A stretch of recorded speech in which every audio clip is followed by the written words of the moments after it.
Hello दोस्तों, एक बार फिर से आप सभी का स्वागत है। दोस्तों, आज के इस वीडियो में हम आपके लिए लेकर आए हैं गुप्त वंश से संबंधित बहुत ही महत्वपूर्ण प्रश्नों का संग्रह। दोस्तों, टॉपिक बहुत ही महत्वपूर्ण है। हर बार यहाँ से परीक्षा में 1 या 2 प्रश्न जरूर पूछे जाते हैं। तो आइए बिना किसी देरी के बढ़ते हैं अपने पहले प्रश्न की ओर। हमारा पहला प्रश्न है, यूरोपीय भाषा में अनुदित या अनुवादित प्रथम भारतीय ग्रंथ कौन सा है? कुमार संभवम है। इसके लेखक कालिदास हैं। इसकी रचना कालिदास ने की। कालिदास ने। अमरकोश के लेखक अमर सिंह किस शासक के दरबार से जुड़े थे? चंद्रगुप्त द्वितीय के दरबार से जुड़े थे। इतिहासकार वी.ए. स्मिथ ने किसकी विजयों से प्रभावित होकर उसे भारत का नेपोलियन कह के पुकारा है? समुद्रगुप्त को भारत का नेपोलियन कह के पुकारा है।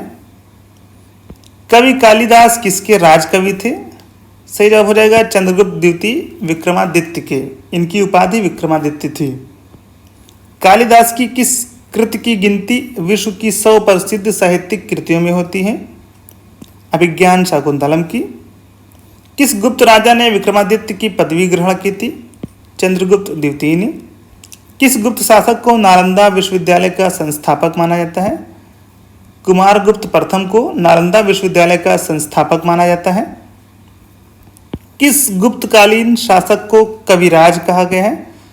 दोस्तों, समुद्रगुप्त को कविराज कहा गया है। कुमार संभव महाकाव्य किस कवि ने लिखा? कालिदास ने कुमार संभव की रचना की है। गुप्त किसके सामंत थे? दोस्तों, गुप्त कुषाणों के सामंत थे।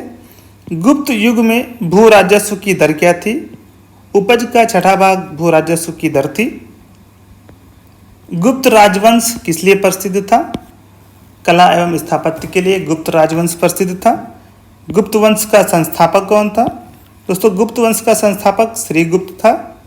गुप्त शासकों की सरकारी या दरबारी भाषा क्या थी?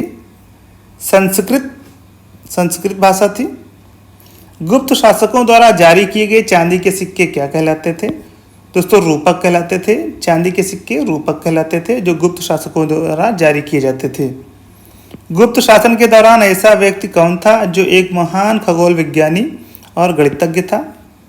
आर्यभट्ट थे। गुप्त संवत 319-320 को प्रारंभ करने का श्रेय किसे दिया जाता है? चंद्रगुप्त प्रथम को। गुप्त स्थापत्य कला का सर्वोत्कृष्ट मंदिर कौन है? देवगढ़ का दशावतार मंदिर। चंद्रगुप्त प्रथम ने गुप्त संवत का प्रारंभ किस उपलक्ष्य में किया था? अपने राज्यारोहण के स्मारक के रूप में चंद्रगुप्त प्रथम ने गुप्त संवत का प्रारंभ किया था। चंद्रगुप्त विक्रमादित्य के राज दरबार के नवरत्न में प्रसिद्ध चिकित्सक कौन थे? दोस्तों, धन्वंतरी चंद्रगुप्त विक्रमादित्य के प्रसिद्ध चिकित्सक थे। तांबे का सिक्का जारी करने वाला पहला गुप्त शासक कौन था? दोस्तों, रामगुप्त ने सबसे पहले तांबे के सिक्के जारी किए थे। रामगुप्त ने। दिल्ली के मेहरौली के कुव्वतुल इस्लाम मस्जिद के प्रांगण में स्थित प्रसिद्ध लौह स्तंभ किसकी स्मृति में है? चंद्रगुप्त की स्मृति में है। नालंदा विश्वविद्यालय की स्थापना किस युग में हुई? गुप्त युग में नालंदा विश्वविद्यालय की स्थापना हुई थी। फाहयान कहाँ का निवासी था?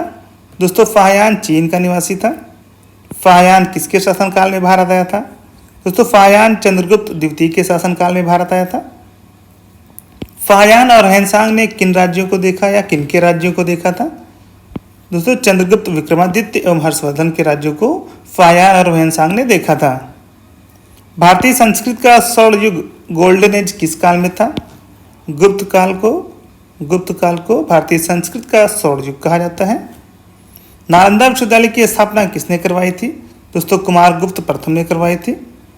वर्तमान गणित में दशमलव प्रणाली आविष्कार का श्रेय किस युग को जाता है? गुप्त युग को जाता है दशमलव प्रणाली आविष्कार का श्रेय। वो प्रथम भारतीय विद्वान कौन था जिसने गणित को एक पृथक विषय के रूप में स्थापित किया था? आर्यभट्ट थे। सती प्रथा का पहला उल्लेख कहाँ से मिलता है? दोस्तों, एरड़ अभिलेख में सती प्रथा का पहला उल्लेख मिलता है। समुद्रगुप्त की सैनिक उपलब्धियों का वर्णन उसके किस अभिलेख में उपलब्ध है? प्रयाग के अभिलेख में। गुप्त काल को स्वर्ण युग क्यों कहा जाता है? दोस्तों, रचनात्मकता, कला और साहित्य के विकास के कारण गुप्त काल को स्वर्ण युग कहा जाता है। गुप्त वंश की स्थापना किसने की थी? दोस्तों, श्रीगुप्त ने गुप्त वंश की स्थापना की थी। और अंतिम प्रश्न है, गुप्त वंश का अंतिम शासक कौन था? दोस्तों गुप्त वंश का अंतिम शासक विष्णुगुप्त था, विष्णुगुप्त। तो दोस्तों ये थे हमारे गुप्त वंश से संबंधित बहुत ही महत्वपूर्ण प्रश्न। दोस्तों परीक्षा में हर बार एक या दो क्वेश्चन यहाँ से जरूर फंसे हैं। दोस्तों वीडियो को लाइक करें, शेयर करें, और अगर आप चैनल पर नए हैं तो चैनल को सब्सक्राइब करना बिल्कुल भी ना भूलें। दोस्तों डिस्क्रिप्शन में जाएं, वहाँ पर सारी प्लेलिस्ट दी गई हैं, उन सारी वीडियोज़ को देखें। वो सारी वीडियोज़ आपकी आगामी परीक्षाओं के लिए बहुत ही महत्वपूर्ण साबित होंगी। दोस्तों आज के इस वीडियो में बस इतना ही। जल्दी आपसे मुलाकात होगी एक नई वीडियो के साथ। धन्यवाद।